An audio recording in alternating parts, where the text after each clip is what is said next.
나의 영혼이 잠잠히 하나님만 바라며 나의 구원이 그에게서 나오는도다. 오직 그만이 나의 반석이시요 나의 구원이시오 나의 요새이시니 내가 크게 흔들리지 아니하리로다. 넘어지는 담과 흔들리는 울타리같이 사람을 죽이려고 너희가 일제히 공격하기를 언제까지 하렸느냐. 그들이 그를 그의 높은 자리에서 떨어뜨리기만 꾀하고 거짓을 즐겨하니 입으로는 축복이요 속으로는 저주로다. 나의 영혼아, 잠잠히 하나님만 바라라. 물은 나의 소망이 그로부터 나오는도다. 오직 그만이 나의 반석이시요 나의 구원이시요 나의 요새이시니 내가 흔들리지 아니하리로다. 나의 구원과 영광이 하나님께 있으며 내 힘의 반석과 피난처도 하나님께 있도다. 백성들아, 시시로 그를 의지하고 그의 앞에 마음을 토하라. 하나님은 우리의 피난처시로다. 아, 슬프도다.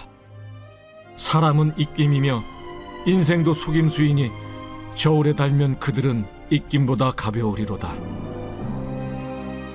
포악을 의지하지 말며 탈취한 것으로 허망하여지지 말며 재물이 늘어도 거기에 마음을 두지 말지어다. 하나님이 한두 번 하신 말씀을 내가 들었나니 권능은 하나님께 속하였다 하셨도다. 주여, 인자함은 주께 속하오니 주께서 각 사람이 행한 대로 갚으심이니이다. 할렐루야. 오늘도 우리의 삶의 인도자 되시는 하나님의 능력이 우리 모든 성도님들의 삶 가운데 함께 하시기를 간절히 소망합니다. 저희 아내가 첫째 아이를 낳기 전에는 사회복지단체에서 일을 하였습니다. 어떤 사회복지단체였냐면 시각장애인들을 위한 곳으로, 특히 중도에 실명하신 분들을 위로하기 위해서 만들어진 선교회였습니다. 처음엔 왜 시각장애인을 중도에 실명한 사람과 그리고 태어날 때부터 실명한 사람으로 구분할까 싶었는데 나중에 아내한테 듣고 보니 중도에 실명하신 분들은 그 충격이 엄청나다라고 합니다. 왜냐하면 태어날 때부터 시각장애를 가지신 분들은 이미 어린 시절부터 많은 것들을 적응하면서 살아가지만 중도에 실명하신 분들은 과거에 내가 살았던 그러한 경험들이 있기 때문에 삶을 적응하기가 쉽지 않으신 거죠. 더군다나 다른 장애 같은 경우에 그것을 도와줄 여러 보조기구들이 있지만 시각장애 같은 경우에는 도와줄 보조기구도 없고요. 이후에는 다른 감각에 의존해서 살아가야 하기 때문에 더 어려움이 크시다라는 거죠. 그러한 분들을 위로하고 그리고 함께 예배드리는 중도 실명자 선교회에서 아내가 일을 하였습니다. 한 번은 아내가 그곳에서 중도 실명자분과 대화를 했는데 그분이 점자를 매우 빨리 읽으시는 겁니다. 그래서 어떻게 그렇게 빨리 점자를 읽으실 수 있는지 아내가 물어봤다라고 합니다. 그러자 그분이 뭐라고 대답하시냐면 중도 실명자분들 중에서 점자가 빠른 분도 있고 그리고 느린 분도 있다라고 하십니다. 그런데 일반적으로 점자를 느리게 배우시는 분들은 약시라고 해서요, 미세하게 보이는 분들은 조금 느리게 점자를 배우신다라고 말씀하셨습니다. 왜냐하면 그분들은 조금이라도 눈을 의지하기 때문에 점자를 빠르게 배우지 못한다라는 거죠. 반면에 자신은 아예 보이지 않는 그러한 점맥이기 때문에 오로지 손가락에 집중을 했고 그래서 점자를 더욱 빨리 배울 수 있었다라고 말씀해 주셨습니다. 저는 그런데 이것이 마치 하나님과 우리의 모습이구나 싶었습니다. 어떤 말이냐면 여러분, 우리가 세상에 의지할 수 있는 조금의 것들이 있다라면 우리는 하나님을 바라보기가 어렵습니다.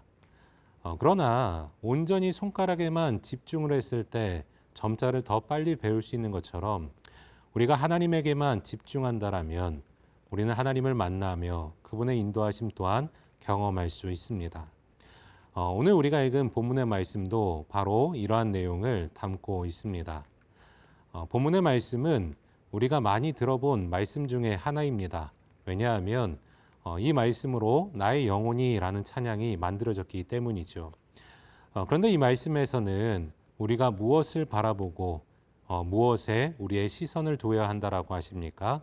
1절의 말씀을 읽겠습니다. 나의 영혼이 잠잠히 하나님만 바라며 나의 구원이 그에게서 나오는도다.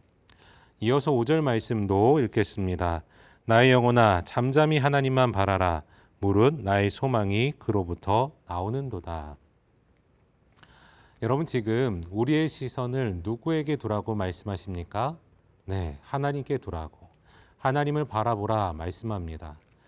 그런데 시편의 저자는 우리가 하나님을 바라볼 때 그냥 바라보라고 말씀하지 않습니다. 어떻게 바라보라고 말씀하냐면 잠잠히 하나님을 바라보라라고 하십니다.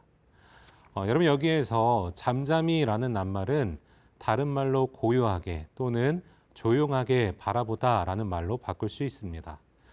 다시 말해서 하나님을 바라볼 때요, 고요하고 조용하게 하나님을 바라볼 수 있어야 한다라는 거죠. 다른 세상적인 것들, 하나님을 바라보는데 방해하는 것들을 내려놓고 오로지 하나님만을 고요하고 조용히 바라볼 수 있어야 합니다. 그런데 우리가 이 말씀을 더 잘 이해하기 위해서는 먼저 이 시편이 쓰인 상황에 대해서 이해할 필요가 있습니다. 오늘 본문 말씀 위에 보면 시편 62편의 표제어가 나타나 있는데 누구의 시라고 적혀 있습니까? 네, 다윗의 시입니다. 특별히 이 시편을 다윗이 언제 기록했다라고 보냐면 아들이었던 압살롬이 반역을 일으키고 그래서 다윗이 압살롬에게 쫓길 때 이 시편을 기록했을 것이다 라고 추정합니다. 여러분 다윗에게는 여러 아들 중에 첫째인 암논이라는 아들이 있었습니다. 그런데 이 암논이 누이였던 다말을 사랑했고요. 그래서 억지로 깨어내어 암논은 다말과 동침을 하고 이후에 그 다말을 내버리게 됩니다. 그런데 이 이야기를 다말의 오라비였던 압살롬이 듣게 되고요. 압살롬은 암논에게 복수의 칼날을 갈지요. 그러나 바로 복수하지는 않고 2년이란 시간을 기다리면서 기회를 엿보게 됩니다. 그러다가 압살롬은 암논을 잔치 가운데 초대해서 그가 술에 취했을 때 그를 죽여 버립니다. 다윗은 압살롬을 매우 사랑하였기 때문에 사실 이렇게 살인을 저질렀으면 처벌을 하는 것이 마땅하지만 그를 용서합니다. 그런데 오히려 압살롬은 이 일로 다윗과 관계가 멀어졌다라고 느끼며 다윗을 향해 분노하고요. 결국 자신이 왕이 되겠다라고 반역을 일으킨 것입니다. 여러분 이러한 상황에서 시편 62편이 기록되었다라는 거예요.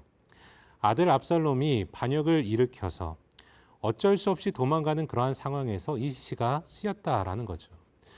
다윗의 입장에서 어떠한 마음이 들었을까요? 황망하겠죠. 아들을 사랑하여서 죄를 덮어주고요, 용서하였는데 그러한 아들이 반란을 일으키니 얼마나 황당하고 황망하겠습니까? 더군다나 다윗은 하나님께 대하여 어떠한 마음이 들었겠습니까? 원망스럽지 않았을까요? 그렇게 열심히 하나님을 믿고 예배하였는데 자녀들은 알아서 도와주셨으면 좋잖아요. 그런데 다윗은 이처럼 언제 자신의 아들이 자기한테 칼을 겨눌지 모르는 상황에서 하나님을 잠잠히 그리고 고요하게 바라보겠노라라고 고백합니다. 여러분 어떻게 이러한 고백을 다윗은 드릴 수 있었겠습니까? 그 이유는 1절 후반절과 5절 후반절에 나타나 있듯이 나의 구원이 하나님께로부터 나오기 때문입니다. 물은 나의 소망이 하나님으로부터 나오기 때문입니다. 우리를 구원해 주시는 분은 하나님밖에 없으며 모든 삶의 주관자 되시는 하나님이 이 상황 또한 인도하실 것을 믿었기에 다윗은 잠잠히 하나님을 바라보겠노라 고백을 드렸던 거죠. 그리고 다윗은 이러한 상황에서 우리가 해야 할 것은 한 가지 있다라고 말합니다. 8절의 말씀을 읽겠습니다. 백성들아 시시로 그를 의지하고 그의 앞에 마음을 토하라. 하나님은 우리의 피난처시로다. 여러분 여기에서 시시로라고 번역된 단어는 원어로 에트콜이라고 쓰여 있습니다. 에트는 기간을 뜻하는 단어인데요. 뒤에 콜은 모든이라는 의미를 갖고 있습니다. 다시 말해서 우리는 어떠한 상황, 어떠한 시간에서든지 우리는 언제나 그 하나님을 의지해야 한다라는 거예요. 그렇게 우리가 하나님을 고요히 잠잠히 바라볼 때 하나님은 우리에게도 반드시 피난처 되어 주십니다. 사랑하는 여러분, 지금 우리는 어떠한 상황 가운데 놓여 있으십니까? 혹여나 다윗과 같이 억울하고 답답하며 황망한 일들을 겪고 있지는 않으십니까? 그렇다면 우리가 잠잠히 그리고 고요히 하나님을 바라봅시다. 시시로 언제든지 그 하나님을 의지합시다. 그래야 할 때 사랑하는 우리 상당의 성도님들의 삶에 하나님께서는 구원과 소망을 베풀어 주실 것입니다. 오늘도 그러한 은혜 가운데 동참하며 하루를 살아가는 우리 모든 성도님들의 삶이 되시기를 주님의 이름으로 간절히 축복합니다.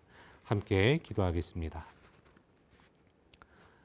사랑과 은혜가 충만하신 하나님, 오늘 우리는 어떠한 삶을 살아가고 있습니까?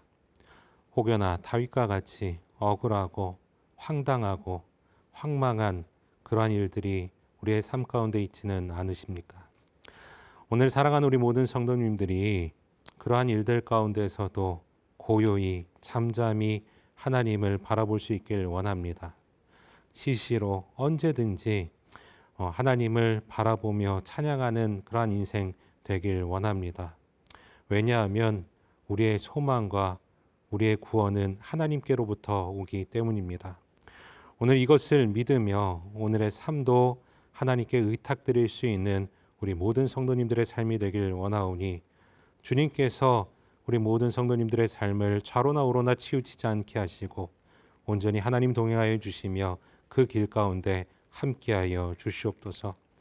이 모든 것들 가운데서 하나님 함께하시며 우리의 삶을 주관하시고 다스려 주실 것을 이 시간 믿음으로 기도하오며 살아계신 우리 주 예수 그리스도의 이름으로 감사 기도를 쌓옵나이다. 아멘.